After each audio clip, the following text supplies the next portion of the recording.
أطفال أديتوا فرض وسنة، أطفال أديتوا فرض وسنة، لا إله إلا الله والشهيد حبيب الله، علمتونا شو معنى. Assalamu alaikum wa rahmatullahi wa barakatuh. My name is Kabirat Ahmed Salihs, and this is a presentation from the Muslimah Tarbiyah Network of Paragon Foundation. Alhamdulillah, we thank the Almighty Allah for seeing us through the month of Ramadan successfully, and we pray that Allah continues to shower His unending mercy on us and forgive us. This presentation is entitled "What Next After the Month of Ramadan?" And the goal of this presentation is to tell us that we shouldn't be the type of Muslims who will only worship Allah or serve Allah in the month of Ramadan. Allah is the Lord of the month of the Ramadan, and He's the Lord of the month of Shawwal and any other month of the Islamic calendar. And as He obliged us in the Quran, that وَمَا خَلَقْتُ الْجِنَّ وَالْإِنسَ إِلَّا لِيَعْبُدُونَ, that Allah created mankind and jinn for no purpose than to serve Him. And the goal of fasting that we are to achieve is taqwa, that is earning God consciousness. And the God consciousness is not only pertaining to the month of Ramadan, it should go beyond the month of Ramadan.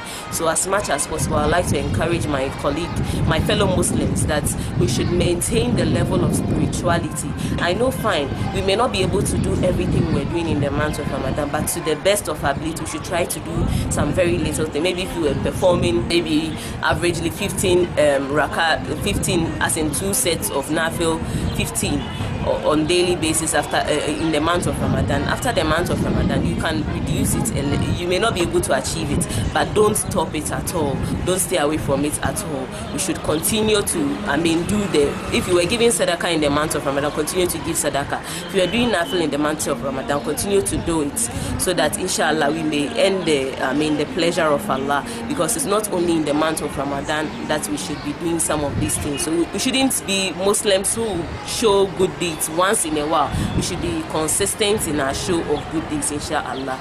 And as much as possible, we should try to fulfill the obligations of Allah. What are some of the obligations of Allah? The obligation of Allah is what? Fulfilling the 5 pillars of Islam. We have borne witness that La ilaha illallah, ashhadu an la ilaha illallah, wa ashhadu anna Muhammadan Rasulullah. So we should stick to our kalima. We should perform our 5 daily salah, and our 5 daily salah is also a way to maintain a very good level of spirituality.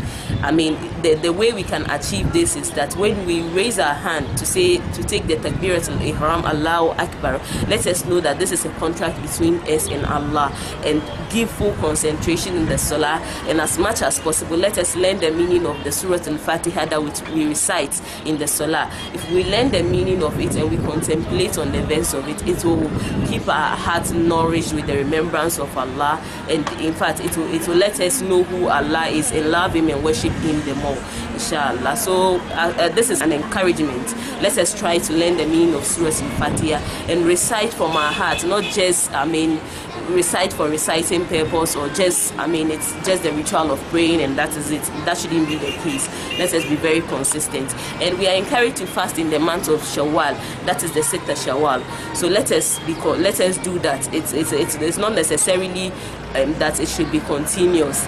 You can choose that, okay, fine, I'll do it on Mondays and Thursdays throughout the month of Ramadan. So let us try to do that.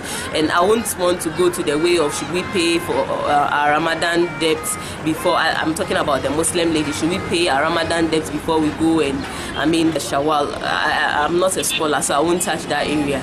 Let us read around what scholars have said, inshallah. So, and if we are able to fulfill the obligations, that is, do the obligatory deeds, perform the obligatory deeds as it is expected, let us try to do nafil in order to get closer to Allah, because there is an authentic hadith that communicates that if you want to gain the love of Allah, you get close to Allah by guarding the obligatory deeds and doing more nafil. By so doing, you get close to Allah.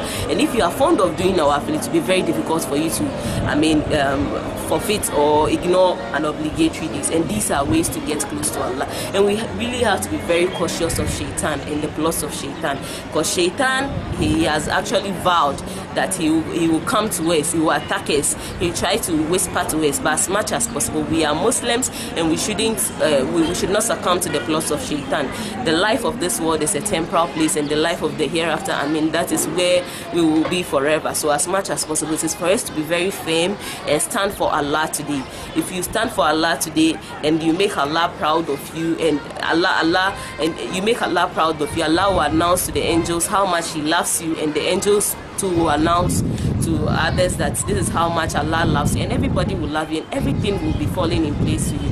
But if we take our desire as our God, and we decide that, okay, fine, even though I wore hijab in the month of Ramadan, the month of Ramadan has ended, and because of that I'll take off my hijab. No, the hijab is not an option. It's actually an obligation from Allah. And if you think about the favors of Allah, you will not find any reason to disobey Allah, because Allah owns you, and at any point in time He can take your life. So let us always stand firm and try as much as possible. Ramadan was an opportunity to prove to ourselves that we can be better Muslims. So we can actually be better Muslims. If you could do this in the month of Ramadan, you can do this today. A refuge from Allah against Shaitan, that you should seek protection from Allah, that a'udhu billahi minash shaitan rajim, and stay away from that evil deeds. And if you find yourself performing your salat in the best manner, and yet you find yourself engaged in evil deeds, then you have to be very cautious about the way and manner you perform your salah, because Allah says in the Quran that inna salata tanha anil fahsha'i wal munkar. So verily our salat prevents us from immorality, inshallah. And after the salat, let us not be in a haste to get up. Let us do a little askar, especially the morning and evening askar. The Prophet sallallahu alaihi wasallam again encouraged Muaz bin Jabal to recite Allahumma inni ala zikrika wa shukrika wa husni ibadatika. And I know a lot of Muslims recite this dua, so let us continue to do that, inshallah. And there are some, you can just go to the Play Store and download Hisnul Muslim. Hisnul Muslim is there. Learn the morning and evening askar, and as much as possible every morning and evening recite it, in order to be spiritually secured, inshallah. On this note, I'll end this episode. May Allah forgive me for whatever I said wrongly, and grant me the reward of anything that I said correctly. May Allah forgive us all and make us better. On this note, assalamu alaikum wa rahmatullahi wa barakatuh. أطفال أديت فرد صمي